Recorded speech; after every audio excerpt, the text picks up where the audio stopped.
August 2007. I have no memories of what was going on at that time, so we're going to go straight to the books. And the first book that I read in August of 2007 was Grim Memorials by R. Patrick Gates. And in this book, pardon me for that pause, our main characters are Steve and Diane Naylor. They want to get away from the hubbub of Boston, so they move to a town called Northwood, not knowing that Eleanor Grimm has cast a spell over the parents of the town because she wants to sacrifice the children or suck up their souls or something. This, I believe, was published by Pinnacle, and at the time I was picking up tons of leisure, but Pinnacle was popping up on the bookshelves, and I know I've talked about in some of the recent videos in the past, talked about other books that were published by Pinnacle, and there's going to be more coming up. But Grim Memorials by R. Patrick Gates, pretty good book. After that, we have Mr. Hands by Gary A. Braunbeck. And this takes place in Cedar Hill, Ohio. And this disheveled stranger stumbles into a tavern and starts telling this story. And it's about someone who killed their first child when they were still a child, and then brings in sort of more characters into the story that all eventually sort of culminates in the creation of a golem of vengeance called Mr. Hands. And I like golems, excuse me, golem-based horror, and I enjoy stories that take place in Ohio because, that's where I am. It's pretty interesting, pretty fun story. And this was a leisure paperback that I had. Mr. Hands by Gary A. Braunbeck. Pardon me. Next up, another leisure book, Face by Tim Leben. And in this, there's a man and a woman and their teenage daughter driving through a blizzard, and they pick up someone on the side of the road, and this guy that they pick up is so weird and creepy that they end up kicking him out of the car. And then over the next days, weeks, they start seeing him everywhere. They think the one is the mother. I don't know, thinks that this person is watching them through the eyes of like bugs and birds and stuff. And he seems to be stalking them. And then he starts messing with them and their friends. What the hell's going on? Well, I'm not going to tell you. You should read Face by Tim Leben. Excuse me. I have to flip over my notebook. Next up, we have Off Season by Jack Ketchum, another leisure paperback, which also includes a bonus short story in paperback for the first time, and is the author's uncut, uncensored version. I'm just going to read back cover copy because I'm a lazy person. September. A beautiful New York editor retreats to a lonely cabin on a hill in the quiet Maine beach town of Dead River. Off season, awaiting her sister and friends. Nearby, a savage human family with a taste for flesh lurks in the darkening woods, watching, waiting for the moon to rise and night to fall. And before too many hours pass, 5 civilized, sophisticated people and one tired old country sheriff will learn just how primitive we all are beneath the surface, and that there are no limits at all to the will to survive. Fantastic book. I believe it's Jack Ketchum's first novel, but I'm not 100% sure.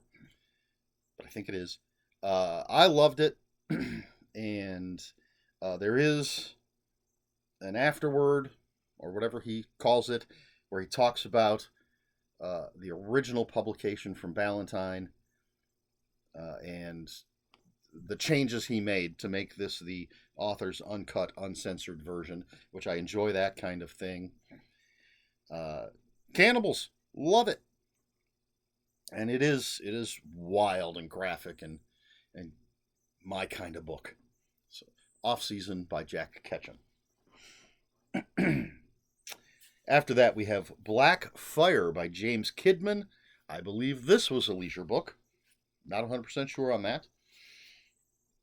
Our main character is Eddie Ferris, and 7 years previous to what's happening in the book, he killed his father in self-defense. And now, is his father back? Someone or something is after Eddie Ferris, and it seems to be impossible that it could be his dead father. What the hell's going on? This is another, really, I enjoyed this book quite a bit. Black Fire. Always fun when the dead come back for revenge, as long as it's well written. Black Fire by James Kidman. Then we have Cruel Winter by Anthony Izzo, which is another one of those Pinnacle published books. And our main characters are some 12-year-old kids. There's a new kid in town. His name's Ronnie Winter, and he's being bullied by some bullies. And so these other kids save him from the bullies, become friends with Ronnie Winter, which is a big mistake. Ronnie comes from his mother is a widow. She's very rich. Ronnie and his mom live in like the biggest estate in town. His mother seems to have some weird powers, and there's some sort of creature that is killing people. And Ronnie, not the best person to have as a friend. A lot of fun. One of the reasons that I was picking up the Pinnacle horror that was coming out at the time. Cruel Winter by Anthony Izzo. Did I say that was the penultimate book on this list? I always have to say that. The final book that I read in August of 2007 was Finishing Touches by Thomas Tessier. That's how I pronounce it. I don't know if that's correct. Obviously, this is the Paperbacks from Hell version from Valancourt Books, but the copy that I read was from Leisure. Going to go with back cover copy here. On an extended holiday in London, Dr. Tom Sutherland befriends the genial but mysterious Dr. Nordhagen and falls into a wild love affair with his assistant, the exotic Lena Ravachol. Bewitched by her sexual sorcery, Tom follows her deeper and deeper into forbidden fantasies and dark pleasures. But fantasy turns to nightmares when he discovers Dr. Nordhagen's basement laboratory, a secret chamber where cruelty, desire, and madness combine to form the ultimate evil. Honestly, I don't remember anything about this book. It was good enough that I read more Thomas Tessier, and obviously Valancourt decided to put out a new edition for their Paperbacks from Hell. They did 2 Thomas Tessiers in a row, or maybe at the same time. So I'll be rereading it when I get to it as I work through all of the Paperbacks from Hell, and I know I'm behind, but what are you going to do? So Finishing Touches by Thomas Tessier. And that is everything that I read in August of 2007. Question for this video: what do you think of Jack Ketchum? So, first of all, to go back to Off Season for a second. Off Season has a number of sequels. Offspring is the first sequel. Great book. That'll be on the list eventually, of course. And that was made into a movie, which I enjoy very, very much. And then, next is The Woman, which I believe Jack Ketchum wrote the book at the same time that he and, I can't think of the guy's name, the director that directed May, which is one of my favorite movies of all time. Lucky McKee. So I believe Jack Ketchum and Lucky McKee were working together for both the book and the movie version of The Woman. Pollyanna McIntosh plays the woman. Fantastic movie, in my opinion.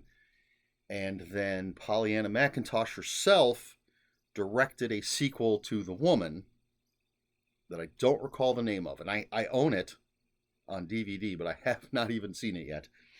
But big fan of Offspring, the movie and the book. Big fan of The Woman, the movie and the book. But my Jack Ketchum experience did not start out all that great. The first thing I read by him was The Lost, and I really did not get into it. It might be the sort of either my expectations were off or I just wasn't in the right mood for it, but was not a huge fan of that book. I'd like to reread it and see if my opinion has changed.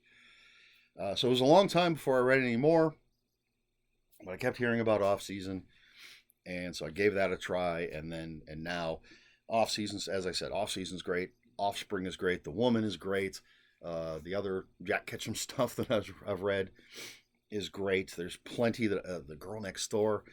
There's plenty that I haven't read. Plenty that I don't even own yet. But big fan. Got to meet him. And got him to sign some things for me and bought. I've talked about this before. He had photocopies of the novel for, I think it's Offspring. So his photocopies of the manuscript with his notes. And then he had photocopies of the screenplay for the movie Offspring with his notes and stuff. And I bought both of those. Pretty cool stuff, in my opinion. I like that kind of stuff. So despite a rocky start, huge fan of Jack Ketchum's stuff. And he has a cameo in the movie Header, based on the Edward Lee book Header. So what are your thoughts? Have you read Jack Ketchum? I know at least one person here who's a fan. What's your favorite Jack Ketchum? Is there any that you have disliked? Are you not familiar with his work? I don't even have all of his leisure stuff. I was about to say I have all his leisure books, but I don't. I have a few. And I have 2 copies of The Girl Next Door, because I have the leisure copy, which is the first one that I ever bought and read of The Girl Next Door. But then I had to get, and I've talked about this before, I had to get the old paperback copy that has the skeleton cheerleader on it, on the cover. And that's I asked him to sign that. He was not. He hates that cover. But I love that kind of cover. So I really, really wanted a copy of that. But let me know what you think of Jack Ketchum in the comments below. If you have any comments, questions, or corrections, please put those in the comments below. Comments are open for spoilers. Just post a spoiler warning. We try to be polite here on my channel. Please like, share, and subscribe. All the usual YouTube stuff. If you'd care to follow me on other social media, I'll have links for my Instagram and Blue Sky in the description below. That's all I have for you this week, so until next week, read more books.